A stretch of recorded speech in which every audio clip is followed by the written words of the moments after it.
on epigenetic transformation for personal fulfillment and heart-based leadership. I'm delighted to welcome Gaia Ferreira to the You and Your Business studio. Hi, Gaia. Hi, Alec. I'm so happy to be here. And thank you for having me on your show. I'm so happy just to get over the introduction. That keeps me going. We spoke before, so for any of our guests, they may have picked that up on a previous recording. But we want to move on. A lot has changed in your world. You have taken a new journey, and I'm dying to hear all about that. Tell me about what's been going on since we last spoke. Oh my goodness, so much. Like everybody else, I've been going through COVID and the lockdown saga. Yes.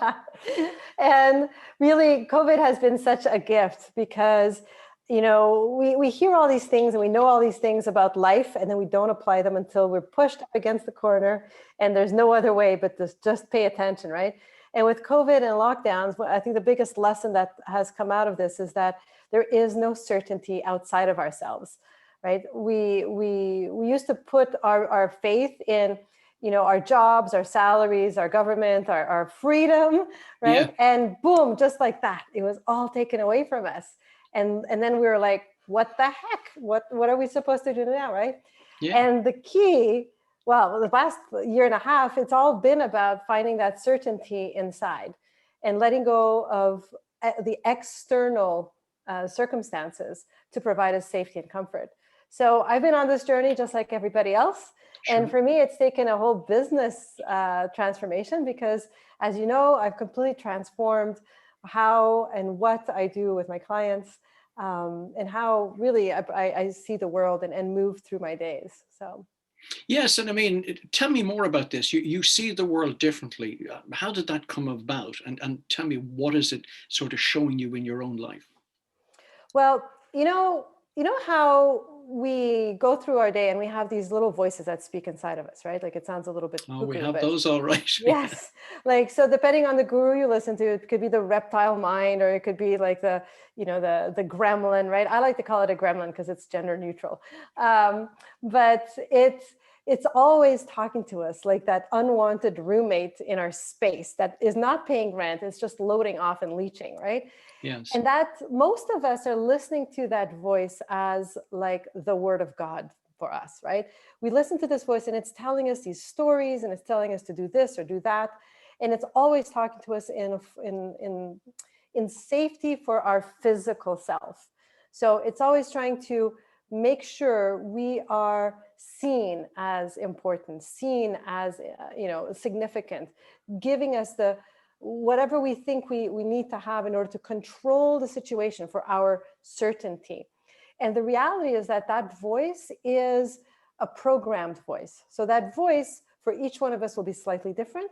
And it's different because it's based on our human experience of life. So anything we've experienced, any heartache or love affair, or any wins or losses, any traumas, anything we've read, anything we watch on TV, that's what makes up the voice, right? And so it's this unconscious programming that spews out this conscious rhetoric that is not even all that conscious because we kind of do it on repetition without thinking about it. Yeah, and it's always negative as well for some reason. Well, it's not necessarily negative, but typically it's not expansive, right? So it may show us a win, but it'll show us a temporary win. Like you get into a fight with your best friend, it'll tell you, like that voice will tell you how to win the fight, but it won't tell you how to keep a friendship, right? So it might be immediately rewarding, but it's typically not aligned with our inner values, the ones that keep us rewarded for a lifetime. That comes from a very different voice. So that comes from this voice that we've actually been taught to ignore. And it's this little whisper that is always with us. And we know it's there because when we have that conflict, right? When we are thinking, I know I should do this, but I want to do that, right? We know that there's those two voices talking to us. And one of the real big keys to success and fulfillment in life is to have the courage to listen to that little voice that is not always logical. It's not always giving us the expected answer. It's not always going to protect us in the right now, but it's always there to guide us to the greater, long-lasting, lifelong fulfillment. Are we in a situation that with so much distraction around us and so much noise around us that most of us are not actually hearing this sort of quieter voice? Yes, it's the short answer. I'd like you to expand on that. So absolutely. I mean, if we think about life for most of us, whether we're taking, let's call them positive actions or negative actions, right, is a numbing action. So drinking, for instance, is a way to numb our emotions, our negative emotions. It's also a way to give us more power, right? Because when we drink, we typically have more liquid courage, right? So we'll speak up a little bit more about how we feel about things. So that could be extra anger or extra happiness. But alcohol, for instance, we know this as a numbing agent, but so is busyness. So is being on your phone every 3 minutes. So is, thinking that WhatsApp text is more important than the kids in the room that are asking for your attention and just got home from school and are pining to have a little human interaction, right? So yes, the short answer is we're absolutely not listening to our little voice anymore because the distractions are kind of numbing out our sense of self. And the sadness is that without us even being aware of it, it is programming our unconscious mind into a very specific direction. And that direction isn't ours. It's someone else's. So it sounds conspiracy theory, but I'm not saying there's a malicious movement here. It's just more the fact that if you're always listening to somebody else's rhetoric, that's the voice you're going to have inside guiding you. It can't be yours if you don't make the space to listen to your own. How can you counteract this? Again, with all of these distractions and noise around us, have you any sort of simple starting steps for people? Well, meditation is the one that most people would plug in right now. And meditation is great, right? But not all meditation works the same way, and not all meditations are good for all people. So meditation is great once you can once you've committed internally to letting go of quote unquote ego, right? Once you can commit to yourself to actually go into the journey of discovery, of curiosity, versus trying to find answers, then meditation is very effective. The key to meditation is not to try and make your mind silent. That's absolutely physically impossible. Our synapses are not within our control and they're always firing off, right? The practice of meditation is about learning to let go, to let those thoughts come in and not wrap ourselves in anger or resentment or sadness or whatever it is with them. Just let them go. See the feeling, acknowledge the feeling, and know that we are not the feeling, and to just let it go. And that starts to create enough space within us that we can start to see the world not by its triggering effect on us, but rather by our power to affect it. So it takes a little time. Meditation is definitely probably the most effective way to do it if you can commit to not being judgmental through the process. Otherwise, writing is really great. And what's really great about writing is that it uses a different mind. And so you have to actually focus on the words that you're writing. And from that, if you can have a brain dump journaling, for instance, put it aside and then read it the next day, there's so much self-revelation that comes out of that. That's fantastic. I mean, that's great for everybody. Of course, this being a business show, I have to move towards business and your whole TITANiAM coaching. Tell me more about that and what can people expect? Right. So for starters, meditation and journaling is absolutely something everybody in business, no matter what the rank in the hierarchy is, can do, right? And in fact, most CEOs will meditate or journal or visualize or do one of these things to keep them accountable to themselves, at least the successful, happy ones, right? Yeah. So TITANiAM coaching, and it's TITANiAM. So it's with an A, just for all of you listening out there and not seeing the screen. It's TITANiAM because I create titans, and that is, leaders who use their total intelligence to achieve nirvana, which is bliss. And that is really like working with executives and leaders who are who are committed to not just doing business, but being the full expression of themselves in their business. So if we think about like employees, we employees take direction from the company, from their bosses, from their KPIs. And as employees, we often forget that we are a part of this equation too, right? So if we're a very creative employee, bring that creativity in. Find a way to be creative. Find a way to bring a little bit of yourself into it, because what you do with your life is your biography. So we only get this one life. We might as well make it legendary, right? Controversial in itself, depending on who you are. I suppose in a world that's changing so vastly, the gap between the haves and have-nots is expanding rapidly. How does this address any part of that? Well, okay. So what is the ultimate goal of life, right? So for some people, it's amassing great amounts of wealth. And if that's what makes them happy, fine. I would challenge that to say that no billionaire wants to die alone. At the end of the day, our joy does not come from the things we have. It comes from the life we've lived, the service we've put out there, the contribution we've served, the people who surround us, the moments of happiness and joy and connection.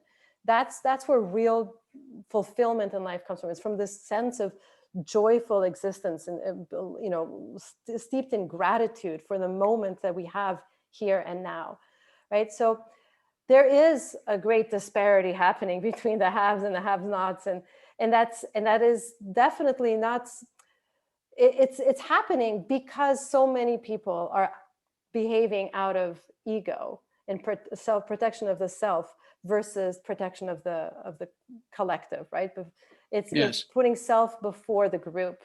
And as entrepreneurs and business owners, like our responsibility as leaders is to take on the responsibilities of those who count on us. So if we're a leader who is kind of just amassing the amounts and not giving back, not nurturing or making sure that our employees are being well taken care of, that there is a well-being culture within the business, then I would say we're not actually being leaders in that case, right? Because leaders are for the influence of empowerment. It's very easy to have a position of leadership, but not actually be a leader. Yeah, and that's quite interesting. I mean, if we look through the legacy of history and we look at, families like the Guinness family, who would have put an infrastructure in around their employees, in terms of sports and social housing and all of the things that people would love. The family was well respected. The company was one that everybody aspired to work for. Those sort of organizations seem to be on the decline, I would feel, but maybe you might correct me there. Well, I think, I don't know that that's a fair assessment of current standards. The reality is that business has changed very much. And, if you look at the big corporations of the world, that's probably not the family-based philosophy that the Guinnesses would have, or even the Ballymaloe family would have, right? Because they're both great examples of where community is a part of their business culture, right? But more and more, we're seeing smaller companies coming up and being really careful to nurture their employees. Definitely the people I work with would all be heads of companies for whom leading from that place of influence and empowerment to serve others so that others can have a better life than they had, that's definitely the companies that I would work with typically. If we were to talk about leadership, maybe you might talk about not necessarily your clients, but the sort of people you're meeting and how you transform them into what we call great leaders. Mm-hmm. So I'm sorry, what's the question exactly? Sorry, what we're talking about is in terms of leadership, people who come to you. What do you do with them to transform them into great leaders? What do you start showing them? Yeah, so every one of us, we're battling a story from our past, right? And it doesn't matter if we had a terrible childhood or a fabulous childhood, there would be an effect on us anyways, right? So wherever people come, start at, that's point A. And the point of life, especially if you're going through a personal development program, is to go from point A to point B. And point A would be your lesser point, and point B would be your greater point, right? Yeah. So what we do is we fill the gap. Now we're all always trying to fill the gap and go from a place of less to a place of more. The vehicle we're choosing is not always a Ferrari, right? We might think it looks like a Ferrari, but it's often like a crappy secondhand car that was, grandma's ways, right? And what we do in coaching is we take the client from feeling like they have less to feeling like they have more by looking at those vehicles. And the vehicles are the behaviors, the thought patterns, the nutrition, the movement, the language. It's all those things we say, do, and think that move us either towards point B or moves us away from point B. So first we identify where they are, then we identify where they absolutely want to go so that life looks like what they always wanted it to be like. And then we start evaluating all the parts in between and transforming them into better methodologies. It must be an interesting conversation because as humans, yes, of course, we all aspire to being in that right place, but there's always pushback because we have to give up things that we like. Yes. And the first thing we have to give up is our old self, which is like so difficult. Like if you think that everything we say, do, and think is to prove to the world who we are, yet we fundamentally don't know who we are because we've been living this persona based on what the world told us to be. We're in fact fighting for who we are not. Yeah. And this is an opportunity, especially like, again, COVID is such an opportunity to challenge everything that makes us uncomfortable about ourselves and our lives and find a better way, right? So it's such an amazing opportunity to say, all right, before that's what my life looked like, now there's a new normal. What's my new normal? What is my new me? Which is actually the me you probably always were before you started listening to the world. I suppose also we must take on what we'd call the human flaws and the addiction process that we all have within us, whether suppressed or to the fore. Yeah, well, I don't believe in addictions and nor flaws. Not that they don't exist, but it's more the context by which society defines them that I don't agree with, right? We are whole. So if you think about someone who has a bad habit, why do they have the bad habit, right? They have the bad habit because when it first got triggered or developed, it was the best they could do at that moment in time to keep themselves safe, protected, and feeling loved, right? So all of these quote unquote flaws that we have all lead back to it being the best we could do at the time out of self-preservation and love for ourselves. So when we can take away that judgment of like, I'm not good enough, I'm a screw up, I do all these terrible things, or I'm not equipped enough, whatever that story might be, whenever we start removing that judgment and looking at it for what it actually is, we start to see the beauty in us. And we start to see just how magnificent our life has actually been because we always had the answer. Right. And that completely transforms. So some people call it like fixing. There's no fixing because that implies something is broken. Some people call it healing. There's no healing because that would imply something was sick, right? Like there was a wound of some kind, right? I look at it from a place of integration. We're not trying to put a Band-Aid on it or to give it some story. We're trying to actually address it, look at it, see the root cause of it, and deflate the charge that root cause has on us so that we are actually operating in full integrity with ourselves, with full acceptance and gratitude for all of those little moments in life that kind of threw us off at the time. I mean, obviously you take people on a journey. I mean, the TITANiAM or TITANiAM program that you've got has been crafted by yourself based on your own experiences. What can people expect from that if they're getting involved? I know they can go onto your website, but maybe you'll share some with us here. Sure. So I've actually got two levels. So first level is quite do-it-yourself-ish with support, like with my support.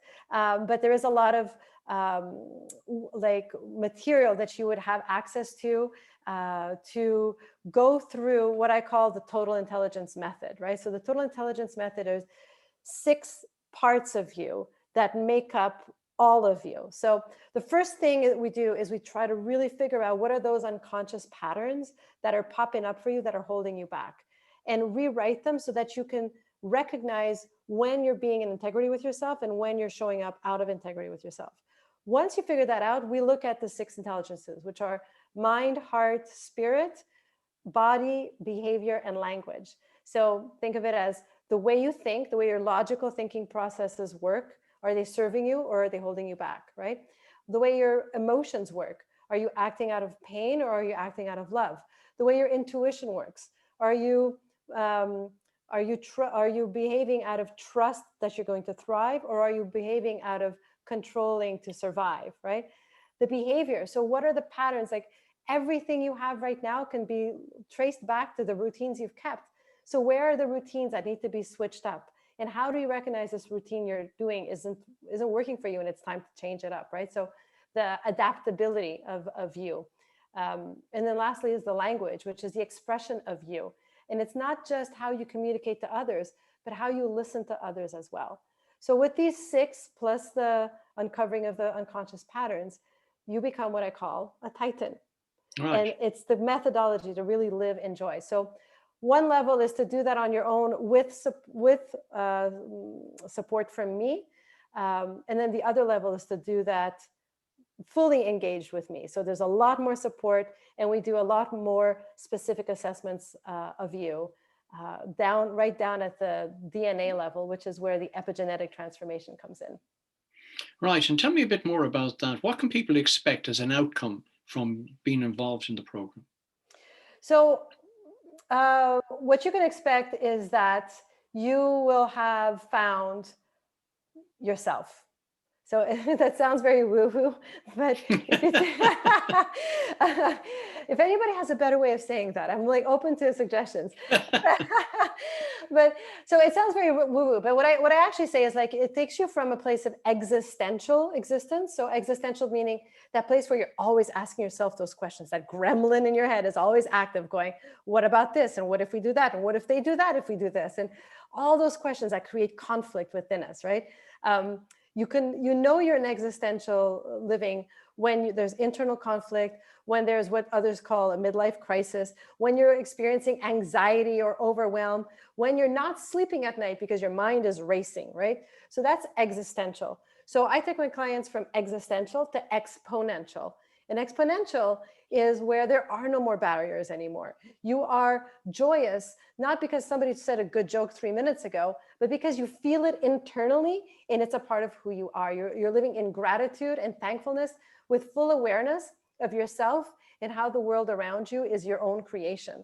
So clients would go from being in, like, I've had clients who've gone from bankruptcy to being able to pinpoint on their calendar when they're going to hit billionaire status. I've had clients who've gone from suicide to being servant leaders for other people who are struggling. I've had clients, who've gone from having a business just for themselves, for their own happiness, to having founding charities that help and support millions of other people in other countries that they'll never meet, you know? So it's a complete transformation. For all of them, their businesses have expanded big time, but what's most important is that they've expanded internally. So no more fear. Good. You've mentioned on a couple of occasions gratitude and thankfulness. Would you like to just talk a bit more about that and how it relates to people maybe on a daily basis? Yeah, so a lot of times, one of the questions I love to ask people is, what are you thankful for today? Or what are you grateful for today? And people always say things like, I'm grateful for my kids. I'm grateful for my health. And these are all wonderful, but gratitude is not saying, yeah, thanks for the gift you got me, right? Gratitude is deeply felt at the core. It means that even if your kids are driving you insanely mad because they were 3 hours late for their curfew or whatever, right?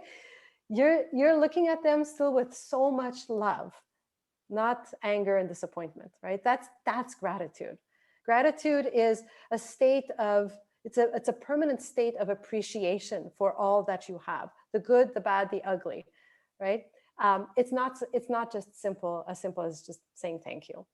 Thank you is like a moment, and it's almost like an obligation that we've learned to say. Gratitude is a state of being. It's reverence. It's reverence for life. And I suppose that's as effective in just everybody's ordinary life as it is to anybody in business. Absolutely anybody. So I know I gave a lot of examples of like day-to-day stuff, but the reality is that if you're in business, for yourself, for other people, if you're a franchise, if you're a corporation, or if you're a solopreneur, all of these things apply, because we can't compartmentalize life, much to many people's attempts, right? If you're having an argument with your spouse, you're going to take that to work, and your COO is going to suffer from it, right? If you're having a bad, a quarter at work, you're going to take that home to your wife and kids. So, it all intermingles. Gratitude doesn't know boundaries, right? So someone who lives in gratitude is someone who also lives in joy. It's someone who lives with the reverence for life, the complete understanding that everything is a gift. This moment is a gift that'll never repeat itself ever again. Like my conversation with you, we can have many conversations, Alec, but it'll never be this one again. And for that, this is a moment to have reverence for, to have respect for, to have complete and utter admiration for. Even if you came out and said the nastiest thing to me, I could still be thankful, because you'd be showing me, that you're maybe not in the best place, and it gives me an opportunity to support and help. And I know you would never do that, because I've known you for years, and you were like the most wonderful man ever. Don't tempt me. Don't tempt me. Listen, as we just come to the end of the show, perhaps you might tell people where they can find out more about you, Gaia, and the TITANiAM or TITANiAM program. Right. So the easiest thing to do, and I invite everybody to do this, is to go to Zoom with Gaia and book in like a 30-minute call with me. I love finding out where people are at in life and where they're struggling, and just helping them out, just getting them just to take that first step to move towards something even better for themselves. So, jump on a call, 30 minutes, complimentary, no sales pitch. And if you want to find out more, then GaiaFerreira.com is the place to go. So right there. Can you see that? Good.